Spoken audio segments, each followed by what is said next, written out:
All right. Good morning, everyone. My name is Michael Paterson, Chief of the Paterson Fire Department. This morning here in the city of Paterson, we had a gas explosion of 16 Goshen Street, which caused several other structures to be affected by the explosion. And we're just here to update the press and the media and answer any questions we may be able to answer as it relates to this incident. So, any injuries at all? At this point, we do have some firefighters that are being evaluated for some, some minor incidents, nothing life-threatening, but they're going to the hospital. They're on their way to the hospital to be evaluated. Approximately 5. And everybody accounted for in the house? The search is still active.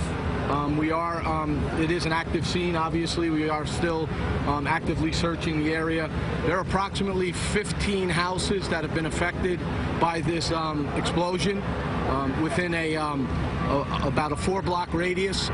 It goes as far as from Grove Street all the way down to Gould Street, from Getty Ave to Main Street. So that encompasses about a total of 100 structures. We do know of 15 that have suffered some level of structural damage from either windows being blown out to other building material parts into other structures. And then there are 2 homes that have been totally flattened by the explosion.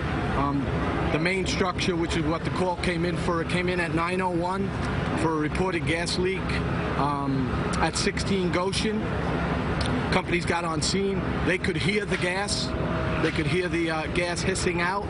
Obviously, they did a rapid evacuation as safely and efficiently as they can, called for public service to respond to the scene. At approximately 9:24, with public service on the scene, the building did explode. Why? What was going on? That could be controlled at that point. So heard it, but you couldn't get to it. It's hard to say. You could just hear the hissing coming from the main structure, which was 16 Goshen.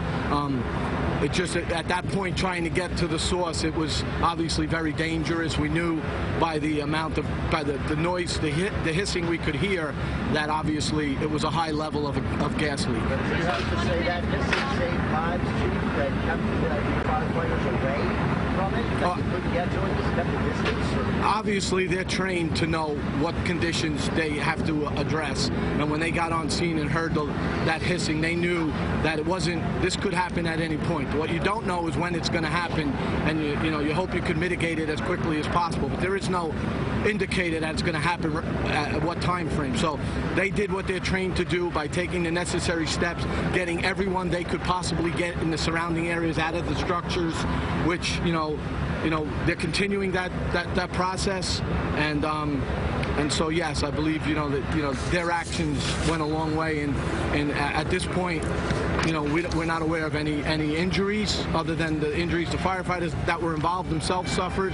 Hopefully, we know that those aren't life-threatening, but we hope they're not anything more than minor injuries. Does that mean that any tenants have reported people that they haven't found yet? We are in contact with all of the owners, and in speaking with the owners, they have got information from their tenants and they have made contact with them, but we're just double checking, and we don't want to say yes or no until we are 100% sure that every person is accounting for, because that's that process is ongoing. As of now, do you have any concerns of further explosions? At this point, no. The public service has shut the gas to the area. They've also shut electric to the homes that are affected within this grid. And we'll continue the investigation. Obviously, we're going to need to do some excavating and some demolition work, so we can there is some fire still burning down underneath the building debris, and we need to get that removed so we can fully extinguish the fire. And obviously, we've done primary searches, but as is customary in all our incidents, we will do secondary searches to make sure that everything that needs to be done is done properly. Chief, what can you tell us about the 2 homes that were flattened? Are these multi-family homes, single-family homes, and what is the confirmed number of occupants? Those two homes are both multi-family homes. I believe the number we got from the homeowners is there's approximately 11 people total in both homes, combined. I don't know how many in each. I don't have that exactly, but a total of 11 in those two structures, and that's why we're just continuing in the slow process with all of that. But those people we believe are accounted for, but we just want to verify all that information. Do you know how many units are in each home? Hold on one second. Units are in each home?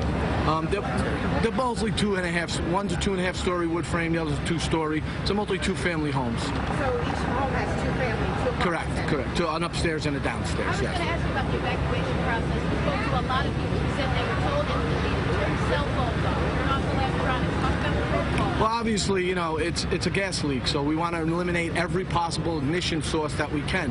What's going to happen is the building will explode if the gas is active when it reaches an ignition source. Any one of those devices you spoke about and others are an ignition source. So the more we can eliminate, the better chance we have of minimizing what happens. The 911 call came from one of the occupants in 16 Ocean or from someone on the outside? We just received, I don't know exactly where the call came from. We got a call of a reported gas leak. Obviously, we dispatched units to the scene. 901 was the call. We were on scene at 9:05. So it was a rapidly moving scene. We started immediate evacuation. At about 9:24 is when the structure actually collapsed. The explosion took place. 20 minutes, what were they thinking how to prevent an explosion other than evacuation? Well, at this point, when you have a major gas leak, all we can do is make the area as safe as possible for the people that are affected, and we need public services assistance to eliminate the source of the gas, which in this case is shutting it off at whatever point you can shut it off. But that's what public service was coming to assist us with. And what are the community efforts and neighbors calling 911? Where did that come into play in everyone's safety?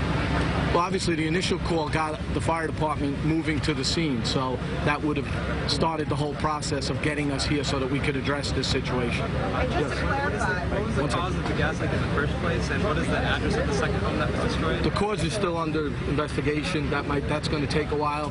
The address of the initial call was 16. 16 and 18, those structures both have collapsed.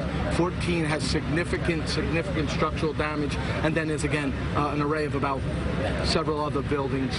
Any indication that it's a suspicious cause of the gas leak? Not at this point. It's just an active investigation, and we're not going to speculate on any of that.